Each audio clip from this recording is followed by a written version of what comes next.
Hi friends, welcome to Valparai சமையல். இன்றைக்கி நம்ம பார்க்க போகிற ரெசிபி என்னன்னு பார்த்தீங்கன்னா, சுவையான அரிசி முறுக்கு ரொம்ப சுலபமாக எப்படி செய்யலாம் அப்படிங்கிறத தான் அந்த வீடியோவில் பார்க்க போகிறோம். ஃப்ரெண்ட்ஸ், வீடியோவை ஸ்கிப் பண்ணாதீங்க, ஃபுல்லாக பாருங்கள், உங்களுக்கு ரொம்ப பயனுள்ளதாகவே இருக்கும். வாங்க ஃப்ரெண்ட்ஸ், வீடியோக்குள்ளே போகலாம். வீடியோக்குள்ளே போகிறதுக்கு முன்னாடி நம்ம சேனலை சப்ஸ்கிரைப் பண்ணாதவங்க சப்ஸ்கிரைப் பண்ணி வச்சுக்கோங்க. கூடவே பெல் ஐக்கானே கிளிக் பண்ணிக்கோங்க. அப்போ தான் நான் போடுற வீடியோ உங்களுக்கு உடனுக்குடனே நோட்டிஃபிகேஷனில் கிடைக்கும். வாங்க ஃப்ரெண்ட்ஸ், வீடியோக்குள்ளே போகலாம். நான் இப்போ இந்த பச்சரிசி முறுக்கு பண்ணுறதுக்காக 1 கிலோ அளவு பச்சரிசியை நல்லா கழுவி வெயிலில் காய வச்சு எடுத்து ரைஸ் மில்லில் திரிச்சு எடுத்துருக்கோம். ரைஸ் மில்லில் திரிக்கிறதுக்கு முன்னாடி இது கூடவே பார்த்தீங்க அப்படின்னா 200 கிராம் அளவிற்கும் உளுந்து, வெள்ளை உளுந்தை அதை லேசாக வறுக்கணும். அதிகமாக கலர் மாறிடக்கூடாது. லேசாக இளம் ஹீட்டு வச்சே வறுத்துட்டு ஆறுனதுக்கப்புறமா அந்த அரிசியோடு சேர்த்து அரைச்ச மாவு தான் இந்த மாவு. இப்போ இந்த மாவில் நம்ம முறுக்கு புழிஞ்சு எடுத்துடலாம். நான் இந்த மாவில் 2 கப் அளவிற்கும் மாவு எடுக்கிறேன். நீங்கள் எந்த கப்பு வேணாலும் எடுத்துக்கலாம். 2 கப் மாவு எடுக்கிறீங்க அப்படின்னா அதில் 3/4 அளவு தண்ணி நம்ம சேர்த்து பிசைஞ்சோம் அப்படின்னா கரெக்டாக இருக்கும். இந்த முறுக்கு பிசைகிறதுக்காக ஹாட் வாட்டர் எதுவும் யூஸ் பண்ண வேண்டாம். நார்மலான வாட்டரே போதுமானதாக இருக்கும். இப்போ 2 கப் மாவு சேர்த்தாச்சு.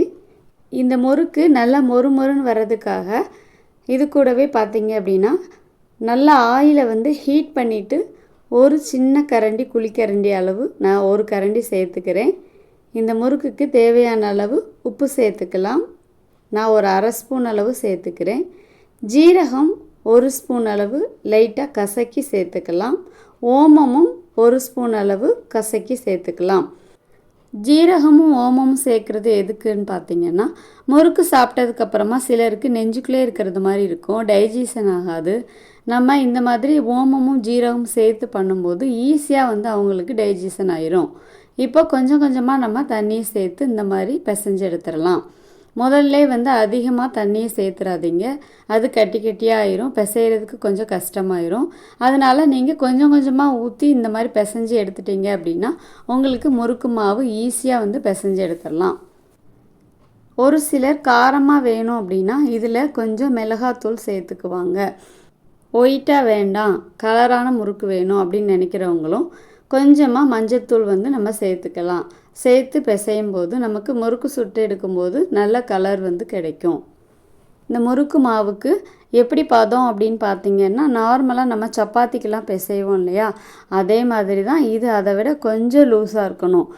சப்பாத்திக்கு கொஞ்சம் டைட்டாக நம்ம பிசைவோம். இது பாருங்கள், இன்னும் கொஞ்சம் தண்ணி சேர்க்கணும். தண்ணி சேர்த்துட்டு கொஞ்சம் நெழுன்னு இருக்குது அப்படின்னா நமக்கு கையில் ஒட்டாமலும் இருக்கும், அதே மாதிரி முறுக்கு புளிகிற பதமும் கரெக்டாக இருக்கும். அவ்வளோதான், பாருங்கள், நமக்கு முறுக்கு மாவு சூப்பராக ரெடி ஆயிடுச்சு. இப்போ நாம் புளிஞ்சு எடுத்துடலாம். உளுந்தும் சேர்த்து அரைச்சிருக்கிறதுனால கொஞ்சம் நமக்கு கையில் பசை மாதிரி ஒட்டும். அப்படி ஒட்டாமல் இருக்கிறதுக்காக நம்ம ஃபஸ்ட்டே கையில் ஆயில் அப்ளை பண்ணிவிட்டு அப்புறமா நம்ம அந்த முறுக்கு புளிகிறதுல அச்சில் வச்சு புளிஞ்சு எடுத்துடலாம். அந்த அச்சுலேயுமே நமக்கு அதிகமாக மாவு ஒட்டாமல் இருக்கிறதுக்கு உள்ளவும் பார்த்திங்கன்னா கொஞ்சம் ஆயில் நல்லா தடவி எடுத்துக்கலாம். 3 கண் அச்சு வச்சுருக்கு, அதில் தான் நான் இப்போ முறுக்கு புளிய போகிறேன்.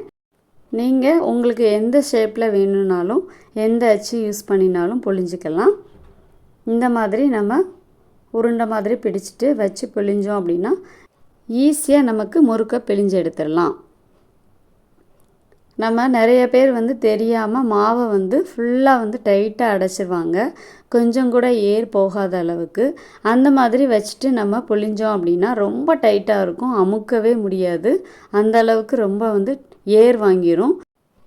இந்த மாதிரி நீங்கள் உருண்டை பிடிச்சிட்டு கொஞ்சம் சுற்றி கேப் இருக்குது அப்படின்னா புளிஞ்சு எடுக்கிறதுக்கு ரொம்பவே சுலபமாக இருக்கும். இப்போ நான் புளிஞ்சு எடுக்கிற முறுக்கு பார்த்தீங்க அப்படின்னா சின்ன ஷேப்பில் தான் புளிஞ்சு எடுக்கிறேன். ரொம்ப பெருசாலாம் புளிஞ்சு எடுக்கலை. குட்டி குட்டியாக தான் குழந்தைங்க இருக்கிறனால அவங்க ரொம்ப விரும்பி சாப்பிடுவாங்க, அதனால் குட்டி குட்டியாக புளிஞ்சு எடுக்கிறேன். உங்களுக்கு விருப்பப்பட்டால் நீங்கள் பெரிய சைஸாக கூட இந்த முறுக்கை புளிஞ்சு எடுத்துக்கலாம். இப்போ பாருங்கள், இந்த அச்சில் மாவு ஒட்டவே இல்லை, நல்லா கம்ப்ளீட்டாக நமக்கு எல்லாமே வெளியில் வந்துடுது. இந்த மெத்தட் ஃபாலோ பண்ணி நம்ம முறுக்கு புழிஞ்சு எடுத்தோம் அப்படின்னா நம்ம எத்தனை முறுக்குனாலும் ரொம்ப ஈஸியாக வந்து டக்குன்னு புழிஞ்சு எடுத்துடலாம். இப்போ இதே மாதிரி எல்லா மாவுகளையுமே நான் புழிஞ்சு எடுத்துக்கிறேன் பாருங்கள். இப்போ கொஞ்சம் கொஞ்சமாக எல்லா மாவுகளையுமே புழிஞ்சு எடுத்தாச்சு. இதை நம்ம எண்ணெயில் போட்டு பொரிச்சு எடுத்துடலாம். ஒரு கடாயை அடுப்பில் வச்சுட்டு ஆல்ரெடி நான் வந்து காலையில் முறுக்கு சுட்டு எடுத்திருக்கேன். இப்போ அதே எண்ணெயில் தான் நான் மறுபடியும் வந்து முறுக்கு சுட போகிறேன். காலையில் செஞ்சது நல்லா காரசாரமான முறுக்கு அப்படிங்கிறதுனால அதில் கலர்லாம் சேர்த்ததுனால கலர் வந்து எண்ணெயில் வந்து இறங்கியிருக்கு. அதே எண்ணெயில் நான் இப்போ பொரிச்சு எடுக்கிறேன். நீங்கள் சமையல் எண்ணெய் யூஸ் பண்ணி இந்த மாதிரி எல்லா முறுக்குகளையும் சேர்த்து பொரிச்சு எடுத்துடலாம். ஆயில் நல்லா ஹீட் ஆகிடணும். ஹீட் ஆனதுக்கு அப்புறம் தான் நம்ம முறுக்கை சேர்த்துக்கணும். அப்போ தான் நமக்கு அது சூப்பராக பொரிஞ்சு வர்றதுக்கு ரொம்ப ஈஸியாக இருக்கும். நிறைய பேர் வந்து தெரியாமல் ஆயில் ஹீட் ஆகிறதுக்கு முன்னாடியே வந்து சேர்த்துருவாங்க. அப்படி சேர்த்துட்டா அந்த முறுக்கு வந்து நல்லா பொரிஞ்சு வராது, மொறுமொறுன்னு கிடைக்காது, ஒரு மாதிரி ஜவ்வாக இருக்கிற மாதிரி இருக்கும். அதனால் ஆயில் நல்லா ஹீட் ஆனதுக்கப்புறமா அதே ஹீட்டில் போட்டு இந்த மாதிரி நம்ம வேக வச்சு எடுத்துடலாம். இப்போ அதே ஹை ஃப்ளேம்லேயே வச்சு ஒரு 3 மினிட்ஸ் இந்த மாதிரி ஃபஸ்ட் டைம் நமக்கு வெந்துருச்சு. அப்புறமா திருப்பி போட்டுக்கலாம். நீங்கள் ஹீட்டு குறைக்கவே வேண்டாம். அதே வந்து ஹை ஃப்ளேம்லேயே வச்சு பொரிச்சு எடுத்துருங்க. அப்போ தான் சூப்பராக இருக்கும் முறுக்கு. இந்த முறுக்கு செஞ்சு எடுக்க நேரம் ரொம்ப குறைவான நேரமே ஆகும், அதிக நேரமெல்லாம் ஆகாது. புதுசாக செய்கிறவங்க கூட ஈஸியாக வந்து இந்த முறுக்கை செஞ்சு எடுத்துடலாம். இப்போ பாருங்கள், 2 சைடுமே நம்ம நல்லா திருப்பி போட்டு வேக வச்சாச்சு. இது ஒரு 5 மினிட்ஸில் நமக்கு அழகாக வெந்து வந்துடும். அப்படியே நம்ம எடுத்துட வேண்டியதான்.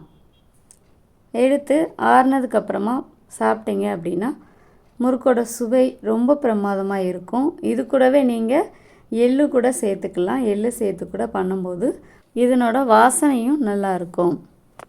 இப்போ பாருங்கள், முறுக்கு நமக்கு வந்துருச்சு. இதை நல்லா எண்ணெயை வடிச்சிட்டு அப்படியே வேறு ஒரு தட்டில் மாற்றி எடுத்து வச்சிடலாம்.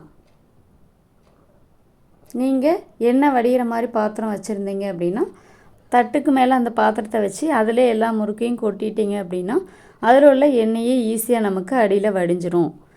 திரும்பவும் எண்ணெயை நல்லா ஹீட் பண்ணிக்கலாம். ஏன் அப்படின்னா நம்ம முறுக்கு வெந்து எடுக்கும்போது எண்ணெயோட ஹீட்டு கொஞ்சம் குறைஞ்சிருக்கும். அதனால் மறுபடி போடும்போது நல்லா ஹீட் ஆனதுக்கப்புறம் சேர்த்துக்கலாம். சேர்த்து இதே மாதிரி இதே மெத்தடில் நம்ம எல்லா மாவுகளையும் பொரிச்சு எடுத்துடலாம். இப்போ இதுவுமே ஒரு சைடு வந்துருச்சு, திருப்பி போட்டுக்கலாம். இதே மெத்தடை நீங்கள் கண்டிப்பாக ஃபாலோ பண்ணி உங்கள் வீட்டில் முறுக்கு செஞ்சு பார்த்தீங்க அப்படின்னா கண்டிப்பாக ரொம்பவே சூப்பராக இருக்கும். நிறைய பேர் வீட்டில் முறுக்கு சாப்பிட்றதுக்கு விரும்புவாங்க, ஆனால் சரியாக வந்து செய்ய தெரியாது அப்படின்னு சொல்லிட்டு அடிக்கடி கடையில் தான் வாங்கி கொடுப்பாங்க. ஆனால் இந்த மாதிரி நீங்கள் ஈவினிங் ஸ்நாக்ஸாக டக்குன்னு வீட்டிலே ரொம்ப சுலபமான முறையில் வந்து செஞ்சு எடுத்துடலாம். நான் சொன்ன அளவுகள் படி மாவு நீங்கள் ரைஸ் மில்லில் திரித்து எடுத்து வச்சுக்கிட்டீங்க அப்படின்னா கொஞ்சம் கொஞ்சம் நம்ம எவ்வளோக்கு தேவைப்படுதோ அந்த அளவுக்குள்ள தேவையான மாவை எடுத்து இந்த மாதிரி அடிக்கடி நம்ம வீட்டில் செஞ்சு சாப்பிட்டுக்கலாம். நம்ம வீட்டில் இருக்கிறதான குழந்தைங்களுக்கும் சரி பெரியவங்களுக்கும் சரி இந்த மாதிரி செஞ்சு கொடுத்தோம் அப்படின்னா நல்லா ஹெல்த்தாகவும் இருக்கும், ஹைஜீனிக்காகவும் இருக்கும். அவ்வளோதான் ஃப்ரெண்ட்ஸ், நம்மளோட முறுக்கு ரெடி ஆயிடுச்சு. இப்போ எல்லா முறுக்குமே நம்ம சுட்டு எடுத்தாச்சு. ஃப்ரெண்ட்ஸ், கண்டிப்பாக நீங்களும் இதே மாதிரி இதே அளவுகளோட கண்டிப்பாக ட்ரை பண்ணி பாருங்கள். ட்ரை பண்ணி பார்த்துட்டு எப்படி வந்துச்சுன்னு சொல்லி கமெண்டில் சொல்லுங்கள். ஃப்ரெண்ட்ஸ், இந்த வீடியோ உங்களுக்கு பிடிச்சிருந்தா உங்களோட ஃப்ரெண்ட்ஸ் அண்ட் ஃபேமிலிக்கு ஷேர் பண்ணுங்கள். எங்களோட வால்பாறை சமையலுக்கு மறக்காமல் சப்ஸ்கிரைப் பண்ணுங்கள். மீண்டும் அடுத்த வீடியோவில் சந்திக்கலாம். பாய். தேங்க்ஸ் ஃபார் வாட்சிங் மை யூடியூப் சேனல்.